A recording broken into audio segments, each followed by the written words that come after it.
জীবনে চলার পথে এমন অনেক বন্ধুই পেয়েছি যাদের সাথে নিয়মিত কথা না হলেও তারা নিয়মিত আমাদের পাশে রয়ে গেছে।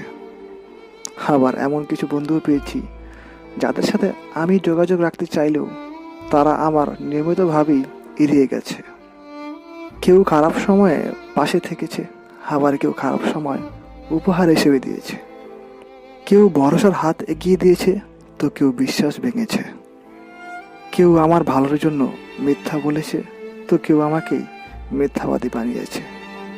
কেউ বিপদে হাতে হাত রেখেছে, আবার কেউ বিপদ দেখে গিরগিটির মতো রং পাল্টেছে। অবশেষে এত কিছুর পর এখন দেখি চলার পথে চিনতে হবে বন্ধুকে আর শত্রুকে। দেখতে হবে প্রকৃতভাবে কে তোমার আপন, কে তোমার পর। সোজা কথায় বলতে গেলে, যে তোমাকে চেনে তাকেই তুমি চেনার চেষ্টা করো, আর যে চেনে না তাকে ভুলে যাও।